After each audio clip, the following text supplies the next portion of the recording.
morning. Mic working okay? Seems like it. Cool. All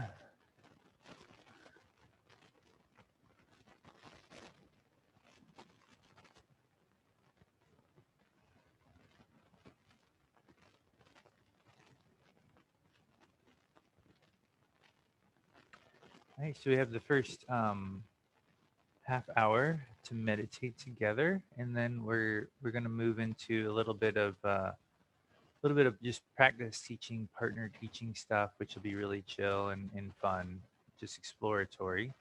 And then we'll move into the journal, and then move into teaching. So here we go. This is a big day. This is sort of the culmination of your work day. Hmm.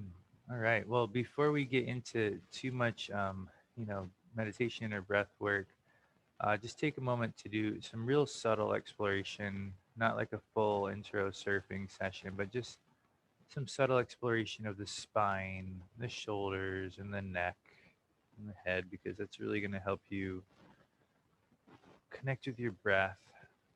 These are the areas that limit us when it comes to breathing due to poor posture.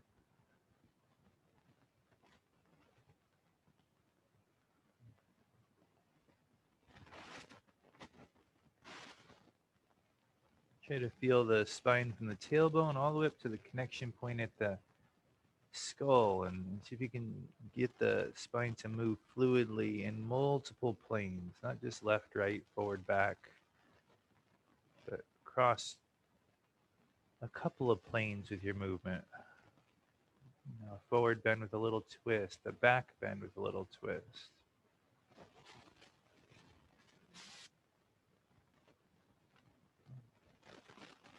That way, when we're actually sitting still for a class, you know, you've moved, you've sort of felt, and you feel like you can commit to the stillness of the rest of our time.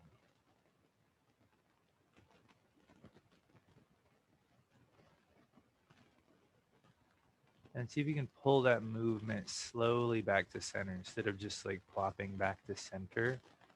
There should be a residual momentum that you've accumulated, like something almost that you have to work back to center.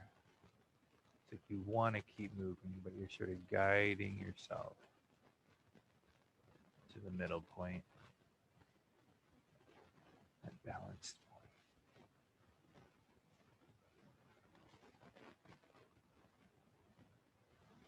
And the goal is that you would arrive there. So much of our exploration is really an artistic expression. You know, it really is. It's like if we're not really reaching in and trying to find something new and trying to find something to feel, it doesn't really get off the ground, you know. And so every time, you know, you're moving, we are expressing ourselves, almost like how we like to watch animals in nature because their movement is so beautiful, and so fluid, you know. And so we have to sort of reach inside and find that same degree of natural, that same degree of tension free, that same degree of exploration each time.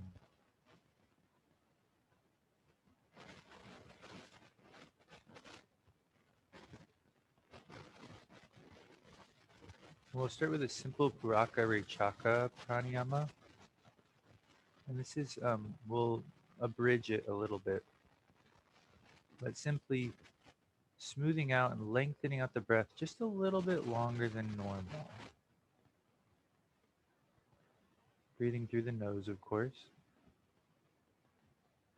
Yeah, just a little bit longer breath than normal, nothing excessive, but longer so that you have to actually pay attention to keep it going.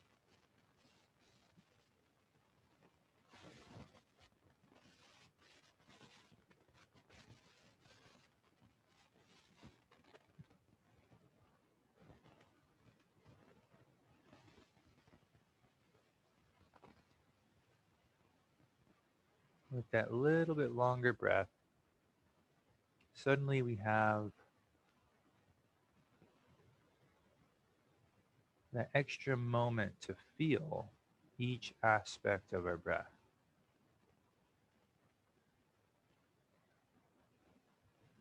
Sometimes it's easiest to notice the inhale, so we'll start there. Try to notice physically where it enters the body through the nose. Can you feel the temperature of the air? It's usually cooler than your body, so it's easy to feel in the nose or maybe even into the sinuses, maybe even into the throat.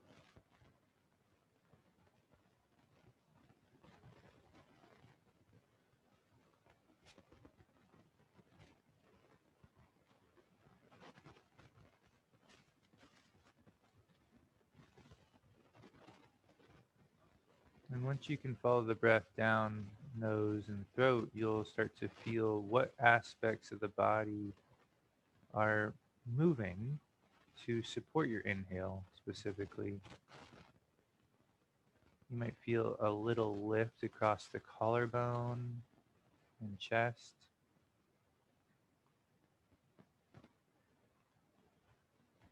You might feel a slight expansion across the rib cage, not just in the front, but also the sides and maybe even the back. We're not trying to exaggerate our breath in order to exaggerate these experiences, but just a little bit longer breath gives you that extra moment, and you generally can feel this happening in a subtle way each time you inhale.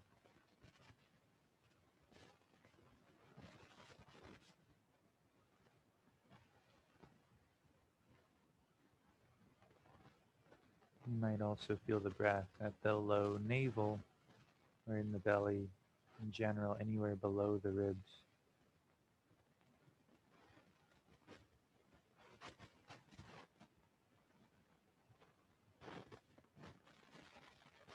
And then let's go one step further with our inhale and try to notice our experience of inhaling.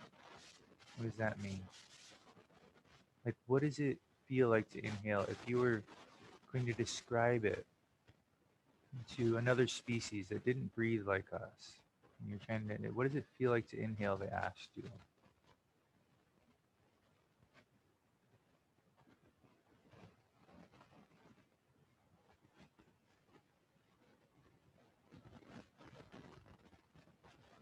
How would you describe your experience of inhaling, your feeling of it?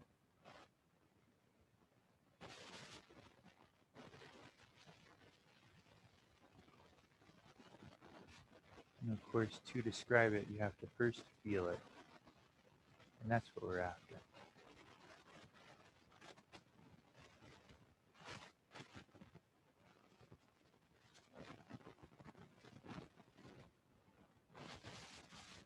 It's not just an inhale of oxygen, it's also a pulsation of prana, like light entering through every cell of your body. You can imagine like sitting in the sun and feeling the sun on your skin, not being able to see it, but yet being able to feel it. This is how the text describe the inhale from an energetic level, the infusing of prana into every cell of your body.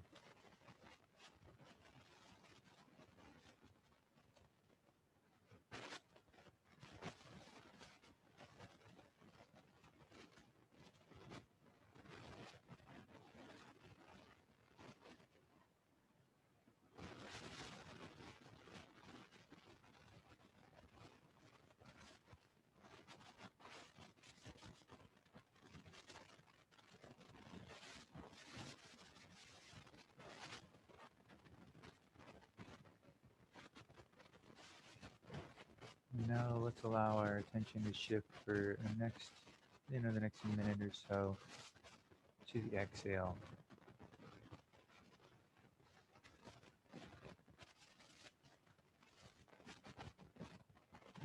Back on the physical level, See if you can feel the exhale in the nose, the sinuses, or the throat like you did the inhale.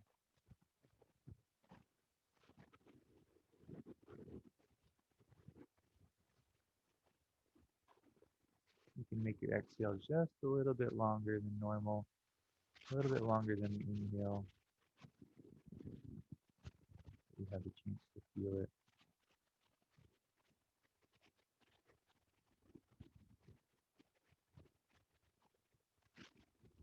Harder to feel that the air is the same temperature as your body. This is why a lot of people have trouble feeling their exhale. So much of it is subtle.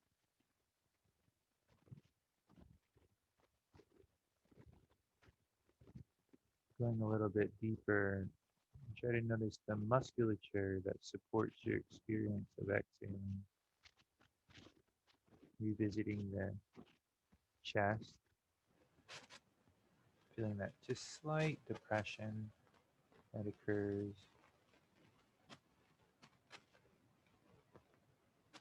the ribs, slight compression.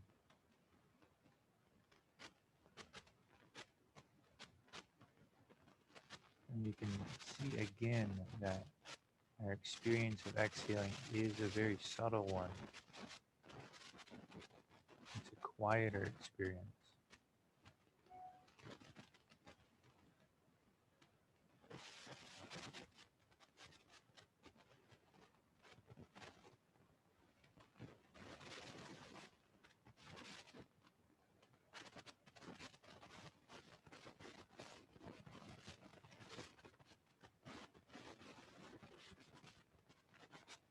While we are gently lengthening our exhale, this will give you a chance to notice that bottom, that empty point, the stillness of the exhale.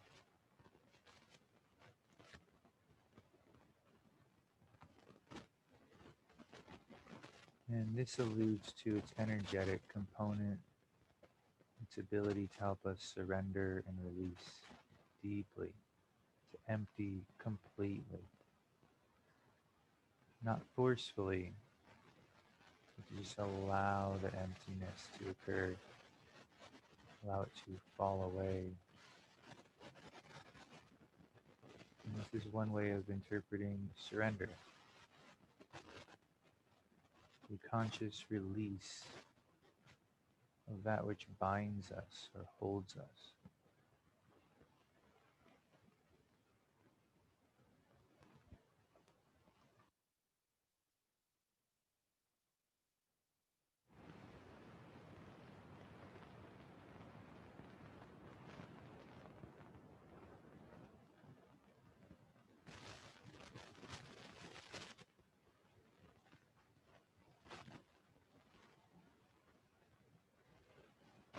Let yourself follow that exhale all the way down to its base, to your base. Let your mind completely empty out as you follow the exhale to emptiness, to that stillness. And then, as best we can, allow the inhale to flow in however it serves your body. And so we'll try to really watch and feel and allow that inhale to happen as naturally as possible.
Continue to pay extra attention to your exhale and allowing it to reach its full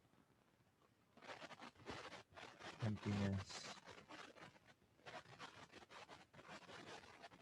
allowing the inhale to really begin from the base of the exhale.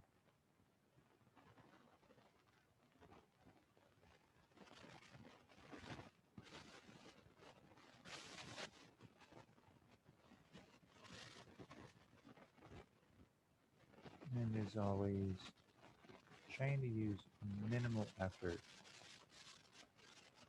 There will be effort as we focus our mind on a task, there's no doubt. And as we seek a deeper experience, we have to ungrasp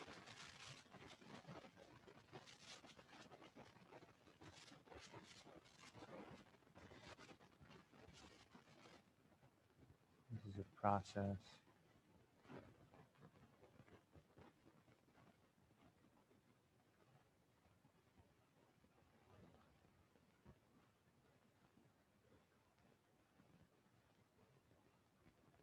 And try to feel that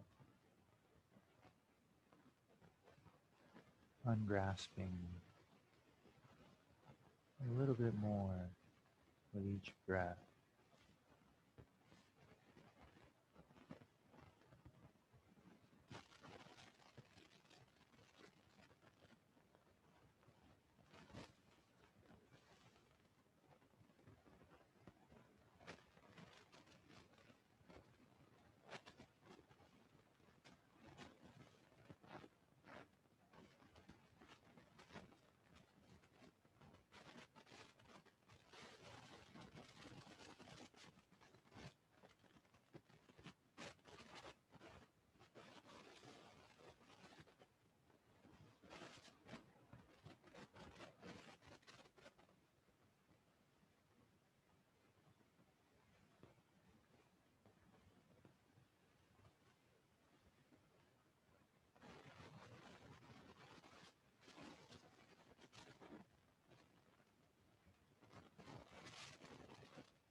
If you haven't already, utilizing the support of your mantra. So as you exhale, hum as you inhale, or of course hum sa, the same mantra with the inhale focus first.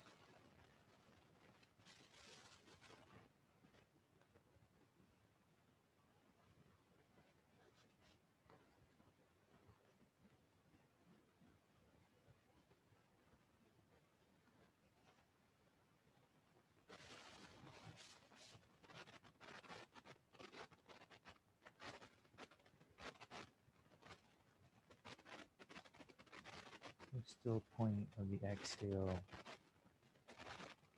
is an experience that you never quite fully encompass.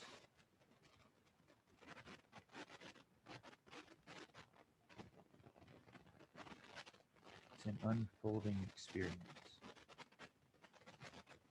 And the only limit to it is how long we're able to feel it and to allow ourselves to be empty. We don't hold the breath, of course, but in that moment, as you approach emptiness, the depth of your surrender defines your experience. None of us are perfect at it. That's why we get so many chances with so many breaths. But you got to use each one.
We're going to initiate some small movement of the spine, shoulders, and the neck.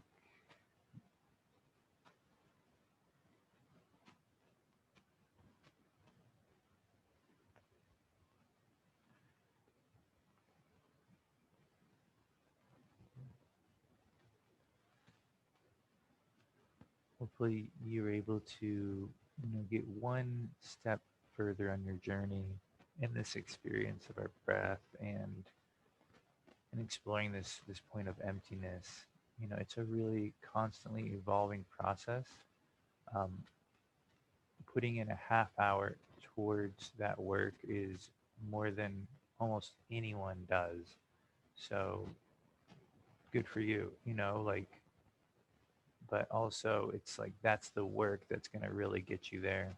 Um, because these experiences that we're going after in our practice are very subtle and they just can't necessarily be tackled in one sit, or even, 1 week. They're really something that hopefully you're getting benefits from every step of the way, but nonetheless do require a lot of persistence. So, so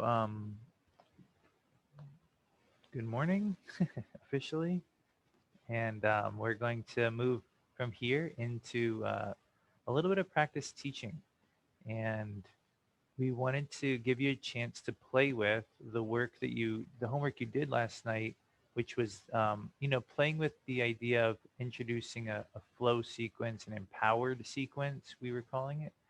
Um, the idea of really trying to cue in such a way that we can really support a movement, moving through space, almost as if it's its own posture. And this does take some practice. Hopefully, last night you had a chance to do that homework where you actually filmed yourself, or with your phone, going through the sequence as you would like your students to, and then practiced sort of voiceovering as you watched it. How would I cue that experience? It's a pretty cool practice, and hopefully you had a chance to do it. If not, then maybe this will inspire you to try that tonight. But we're gonna basically, what we found in the past is, because we're all pretty high level teachers and movers at this point, you know, we don't have to like go through a whole class together just to be able to do that last empowered sequence. Uh, you'd be surprised. So what we envisioned was, when we're gonna go into breakout rooms, so there'd be a group of two and a group of three. And so what you'll do is, as the teacher, you'll just literally show your student, or, whoever else is with you.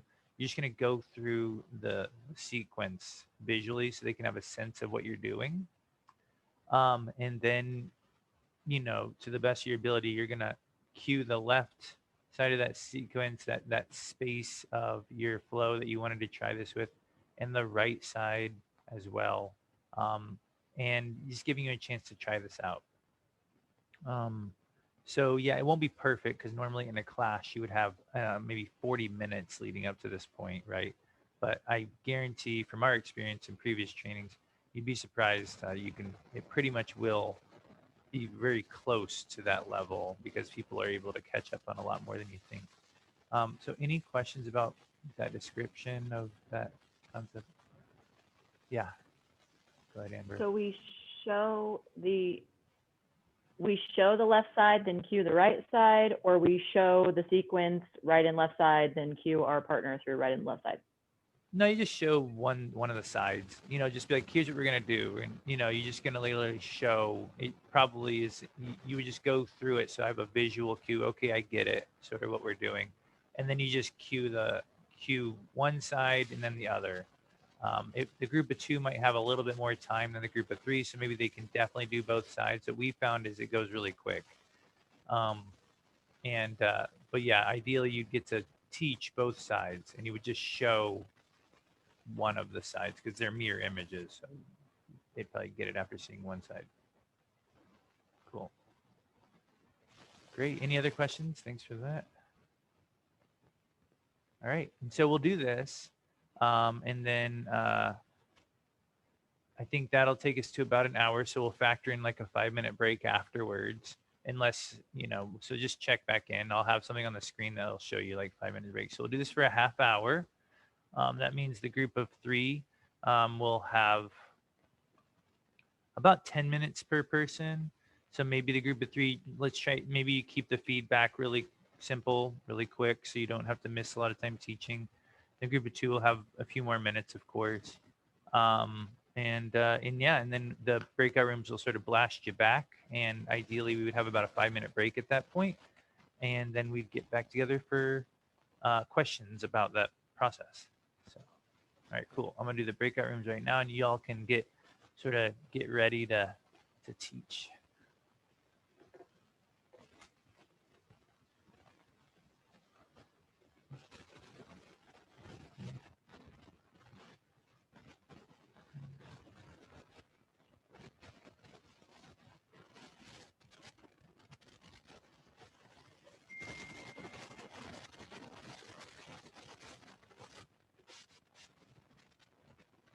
All right, here we go.